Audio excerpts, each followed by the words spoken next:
Good afternoon, ma'am. Good afternoon, classmate. We are the group 3. Our topic is all about emotional intelligence and human-centered leadership. I am Ria Jean Corbo, the first reporter. Leadership is not only about being the boss. A good leader should understand and connect with people. This means they listen to others, show respect, and communicate clearly instead of just giving orders. Emotional intelligence is being able to understand your own feelings and feelings of others. When a leader has emotional intelligence, they can handle problems calmly, avoid unnecessary arguments, and help others work together well. Human-centered leadership means putting people first.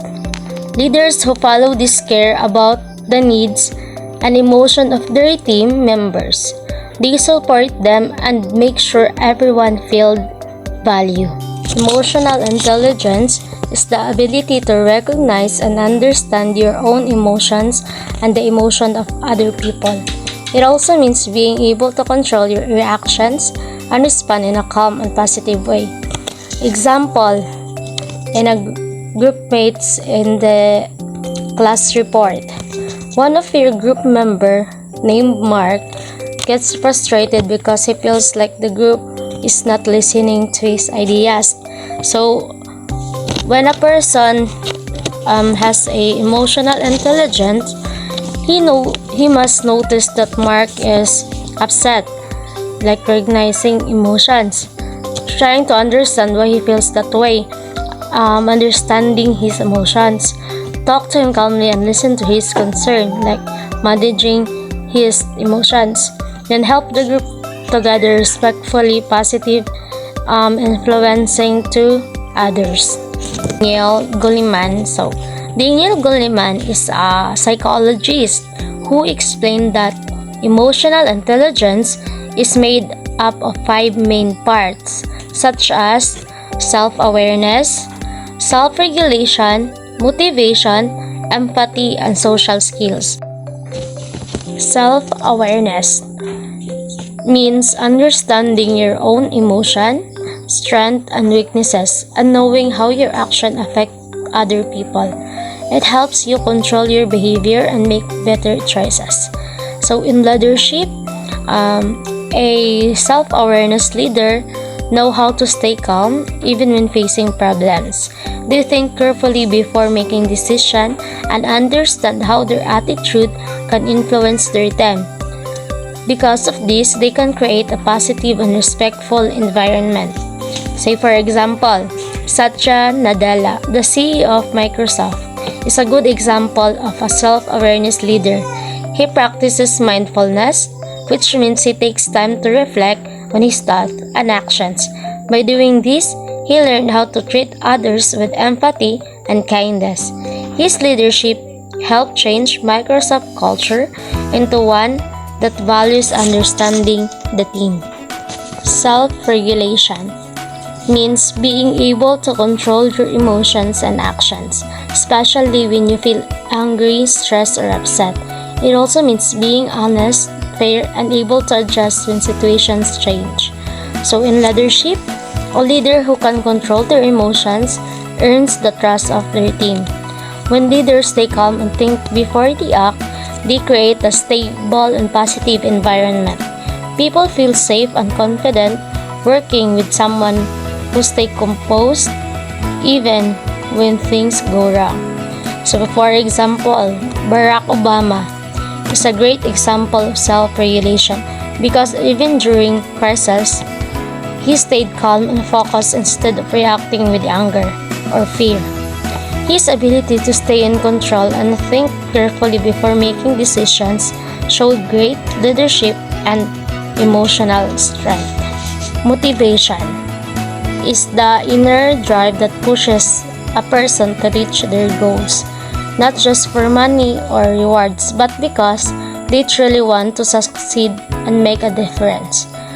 It comes from passion and determination to do something meaningful. So in leadership, motivated leaders are full of energy and excitement for what they do. They don't give up easily even when things get hard. Thinks positive, attitudes inspires others to work hard and believe in their own goals. So example, Elon Musk is a good example of a motivated leader. He continues to work hard on this company, SpaceX and Tesla. Even if he faces failure or challenges, his strong desire to create new technology and improve the future shows how motivation and lead to great success and inspire others to keep trying. In continuations of Daniel Kahneman's model, which is empathy.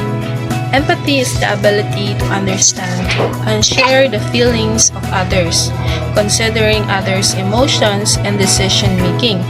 So, empathy, where it is for, it's like understanding someone's feelings, showing care and listening, and also responding.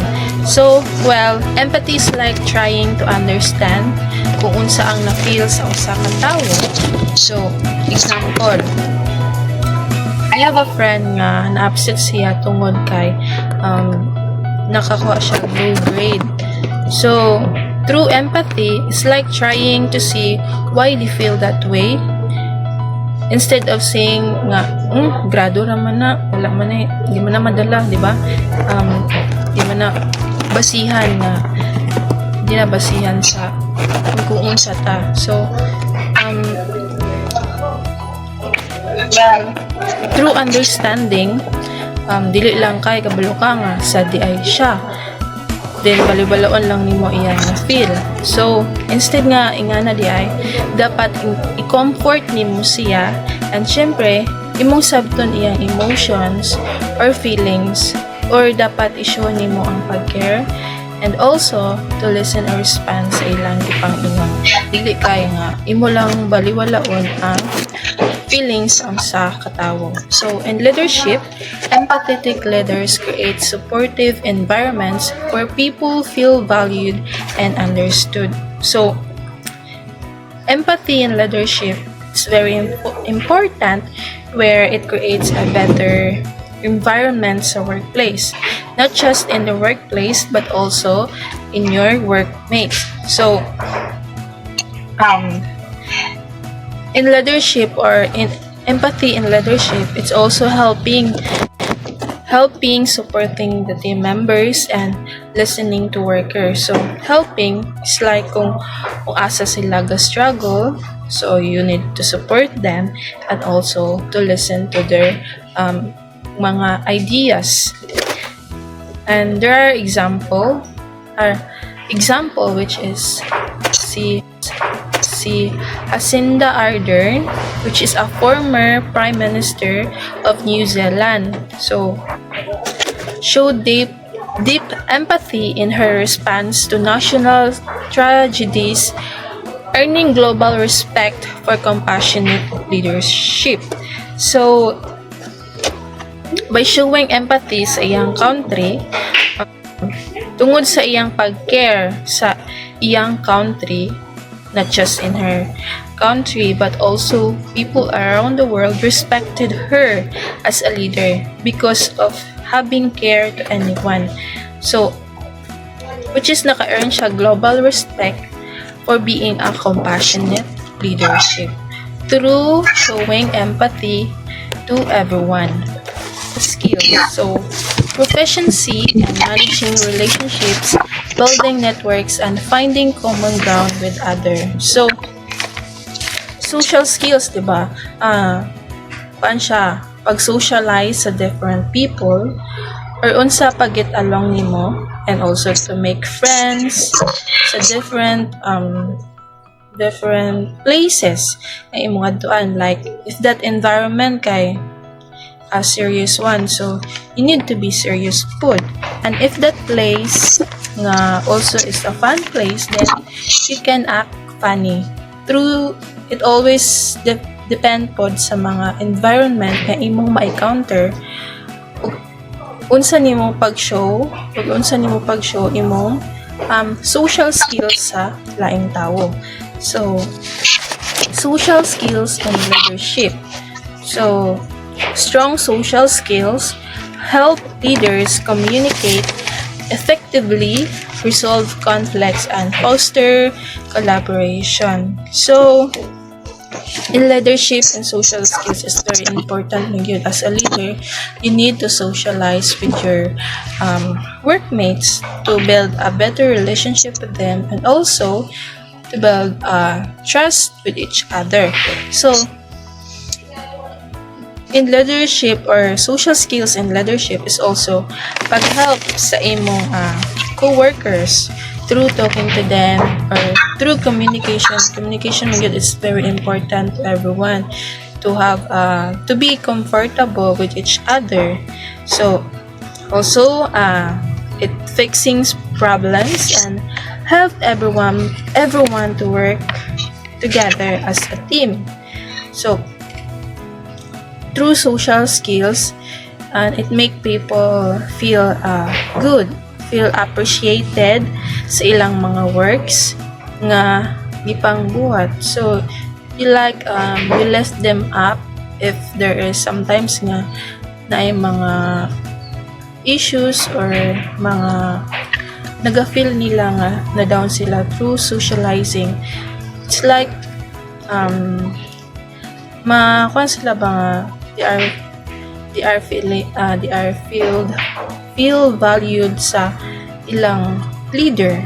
So and also through sa ilang mga achievements ng pangbuhat, you should also saying good job everyone, which makes them feel happy and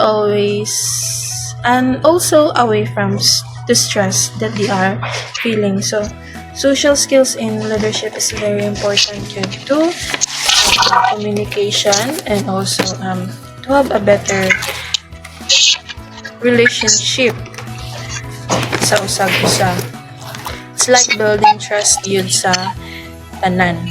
Another example, which is si Oprah Winfrey excels in connecting with people emotionally using her communication skills to inspire trust and build authentic relationship. So si Oprah is a great example of someone with high emotional intelligence, or the model of emotional intelligence, which is social skills, where she can communicate sa iyang ka-workmates through the ability of having social skills, like where you can connect and create a better relationship sa different people or in different places. So Oprah Winfrey builds authentic relationship and inspire trust to everyone.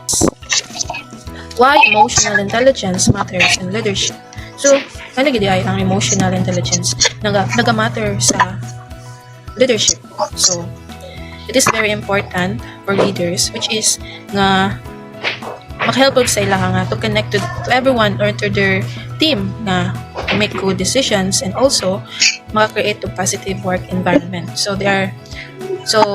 leaders with high emotional intelligence inspire trust and collaboration, handle conflict effectively, encourage open communication, and motivate teams during stressful times. So, inspire trust and collaboration.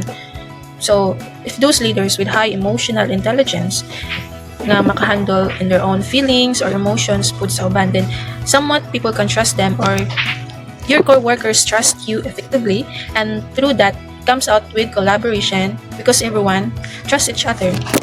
As a leader, you inspire them, and also as a leader, you collaborate with them. Second, handle conflict effectively, or a leader should fix problems well. So as a leader with high emotional intelligence, you must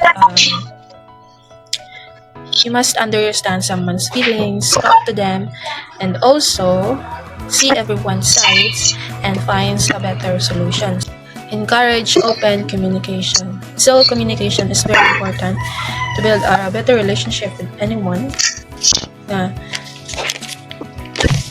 You build trust, and also someone can openly share their own thoughts, and they will not feel judged. So communication is very important, good, to have a better relationship to anyone, as what I say. So a leader it's important po na you talk openly to anyone, share your own past experiences, and also they can feel better po to share their own. So, example, a leader who listens and cares about what the team says kung sa ilang mapag-ingon. So, through that, could get more and honest talks, which helps everyone to understand each other's and also mapadali ang pag-solve sa mga conflicts sa usa-usa. So, fourth, no, so motivate teams during stressful times.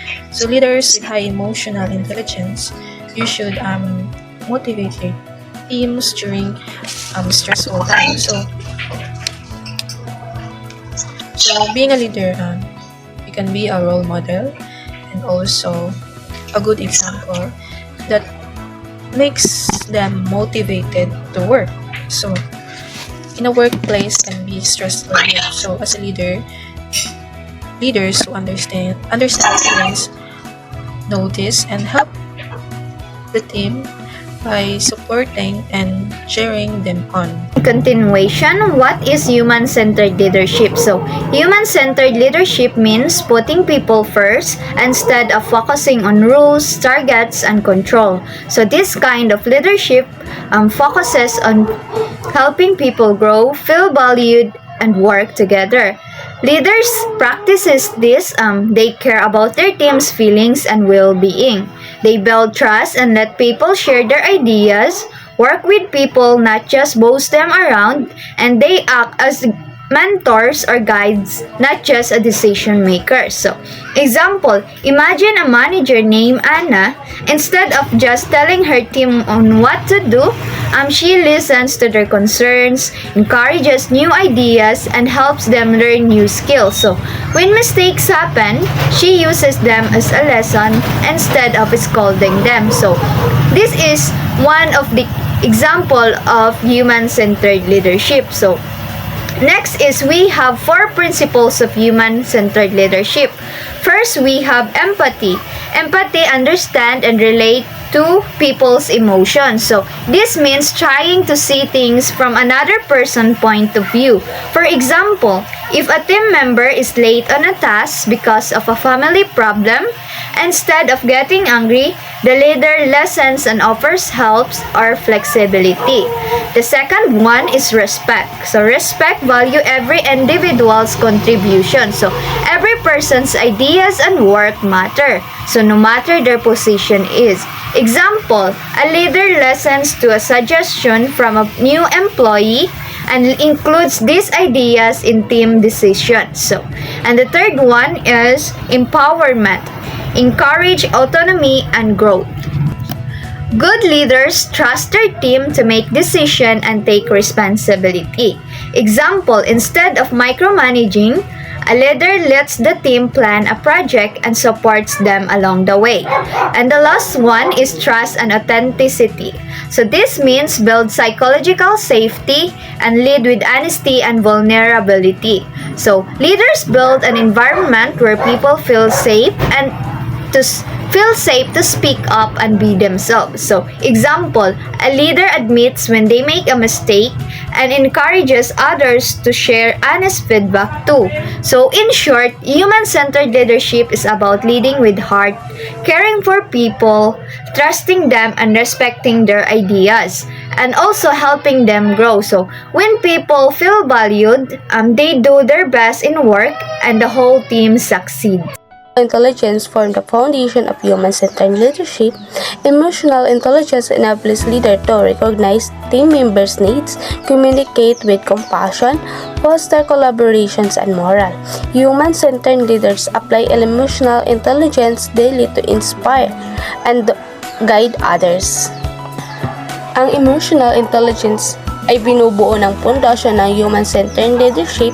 Tinutulungan ng emotional intelligence ang mga leader na kilalanin ang pangangailangan ng kanilang mga kasamahan, makikipag-usap ng may malasakit, pagsamahan at palakasin ang samahan ng moral ng grupo. Ang human-centered leadership ay araw-araw na ginagamit ang emotional intelligence upang magbigay ng inspirasyon na gumagabay sa iba. Benefits people-centered leadership. Higher employee engagement.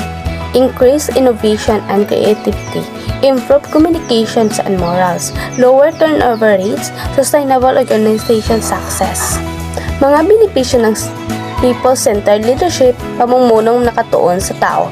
Mas mataas na pagkikilahok ng mga empleyado, mas maraming inobasyon at pagmalikhain, mas maayos na komunikasyon at moral ng mga empleyado, mas mababang antas ng pag-alis ng trabaho or turnover, mas matatag na pangmatagalang tagumpay ng isang organisasyon. So, I will be sharing some real-life examples of leaders who demonstrate emotional intelligence and human-centered leadership. So first, we have Satya Nadella, the CEO of Microsoft. When he took over, he transformed the company's culture by focusing empathy and a growth mindset. So he believed that by understanding others and encouraging learning, innovation would naturally follow. So he believes in empathy and growth mindset during his leadership in Microsoft. So second, Jacinda Ardern, the former Prime Minister of New Zealand, as the head of the government. So she showed compassionate leadership. So especially during crises like the church,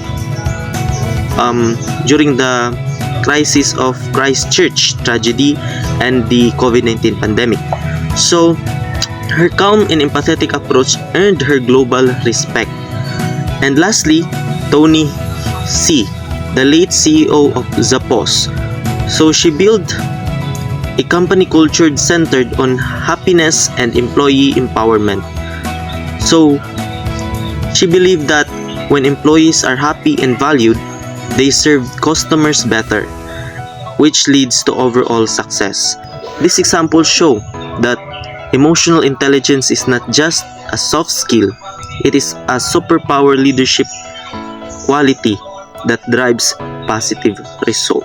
So let's move on to the second slide, developing emotional intelligence as a leader. So emotional intelligence means being aware of your emotions and managing them with a way that helps you build good relationships with others. So here's how leaders can develop it. So first, practice mindfulness and self-reflection. So this means taking time to pause and think about how you feel and why you feel that way. When leaders are mindful, they don't react impulsively, so they respond calmly and wisely. So second, seek feedback from peers and mentors. So feedback helps us understand how others see us. So it's not always easy to hear, but it helps us to grow and see what we need to improve as leaders. So third, listen actively and empathetically. So this means truly paying attention when someone talks, not interrupting, not judging, but trying to understand their thoughts and emotions. Empathetically listening makes people feel heard and valued.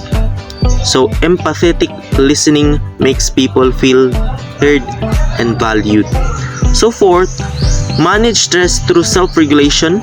So good leaders know how to stay calm under pressure. So when we control our emotions instead of letting someone's emotion control us, we make better decisions and maintain peace within the team. So lastly, continuously learn from emotion experiences. So every conflict, mistake, or challenges teach us something about ourselves. So emotionally intelligent leaders use those lessons to improve their leadership and relationship. So that's the five. So that's the five developing emotional intelligence as a leader. So developing emotional intelligence is a lifelong process. So it helps us to lead not just with our minds, but also in our hearts. So let's go to the next slide. So building a human-centered leadership culture. So as a human-centered culture means putting people first, valuing their well-being, emotions, and growth. So here's how leader can do that. So first,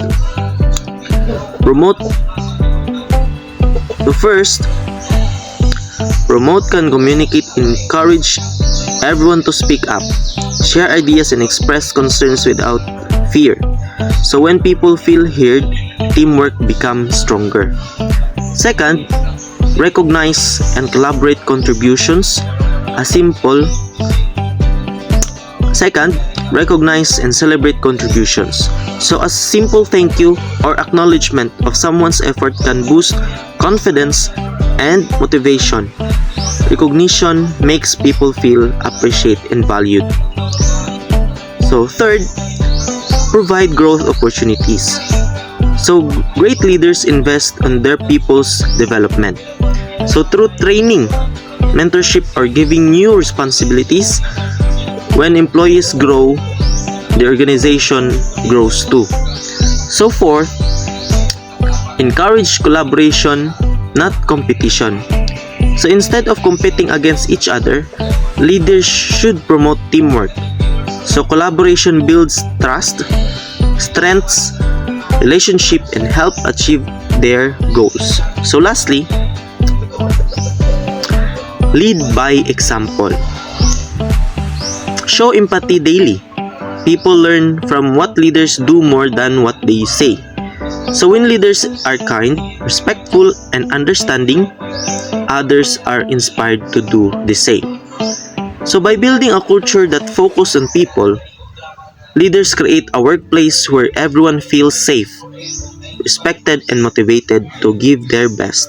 So in short, human-centered leadership is about leading with care. Because when people are valued, success naturally follows.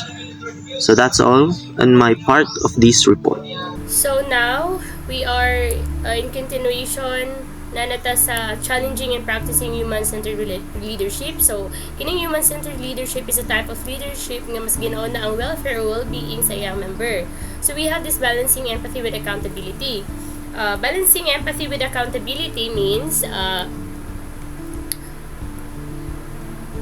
caring about people's or your members' feeling but still expecting them to do their job and to take the responsibility take responsibility for their actions. So let's say, for example, a manager understands that one employee is going through a family problems, that shows empathy, but still reminds them to finish the report on time, and that shows the accountability. So even the manager kining offer support or nasabtan ka, that doesn't excuse a poor performance completely.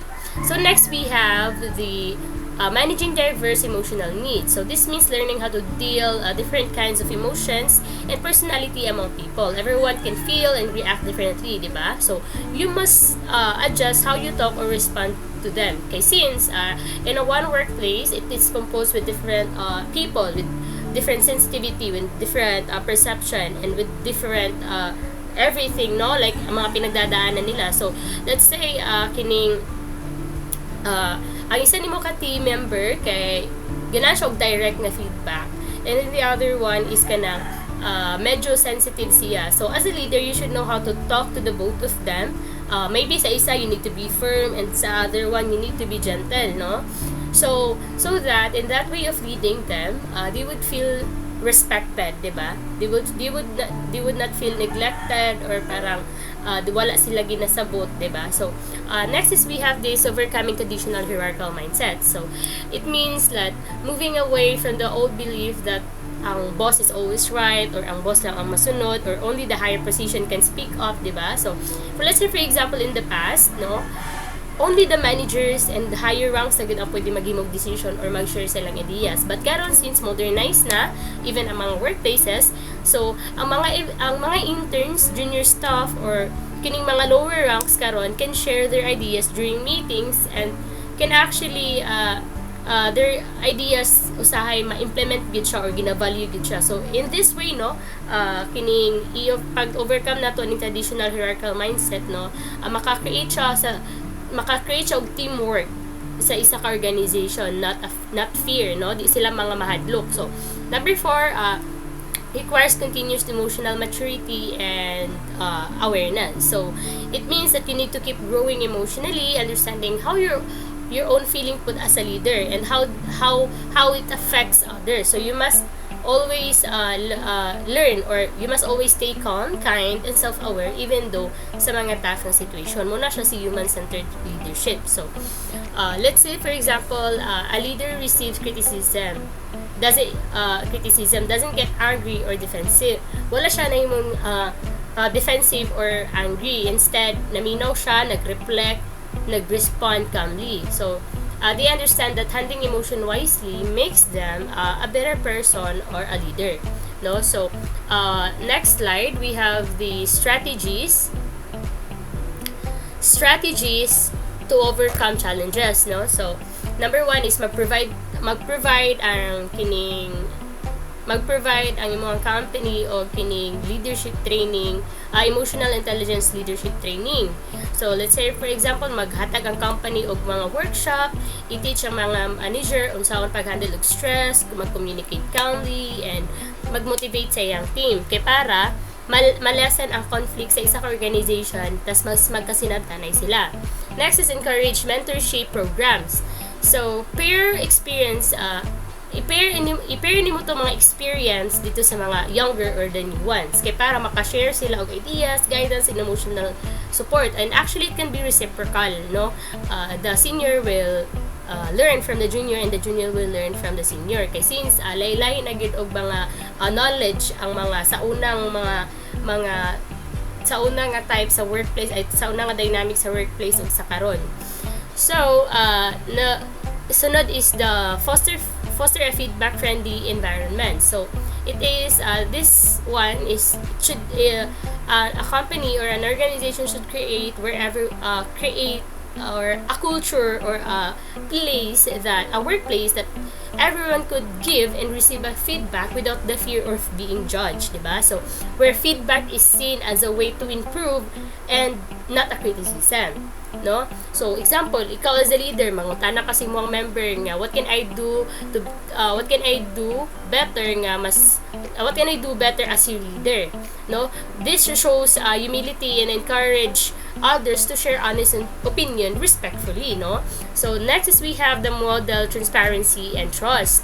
So leaders should be honest and open about sa ilang mga decision, mga mistakes, and sa goal nila sa company so that people trust them and feel safe to do the same. Let's say for example, if a project fails, the manager admits what went wrong and discuss unsaon to nila pag-ayo ang ilahang problema instead of blaming others. So sa ingani nga pamaagi, makabuild siya og trust and teamwork. So again is use emotional check-ins in team meetings. So start meeting, as a leader, mag-preside ka meeting, mag-ask ka how everyone is feeling, how everyone is going through, how everyone's coping up with their own problems, no? Para makabuild siya og emotional connections, and mag-show po siya nga kaning you are concerned about your people's well-being or welfare, diba? Next slide is we will now go to the summary, which is emotional intelligence is equals down to awareness, empathy, and regulation. A human-centered leadership is leading people in mind. So, it's very confusing, no? Since we talk about emotional intelligence, but in human-centered leadership, galid siya in mind, no? Dili through your emotions. Kaya, ikaw as a leader, masunahon gid nimo nga kining masunahon gid nimo ang welfare or well-being sa imong mga members. Kay masunahon gid nimo ang ilahang gaka-feel para ikaw pod as a leader makabalo ka unsaon nimo pagdala nga mag-long last ang imong organization para sa giingon diri nga together pag ingani nga type sa leadership of organization, they create inspired team, stronger relationship, and lasting success, no? And next slide is ang conclusion na ta. So, number one is leadership success today relies on emotional connection and not just an authority. Second is emotional intelligence fuels the kunod understanding, trust, and collaboration. Number 3 is human-centered leaders inspire others to be their best selves. So, naging diri si Simon Sinek, which is leadership is not about being in charge.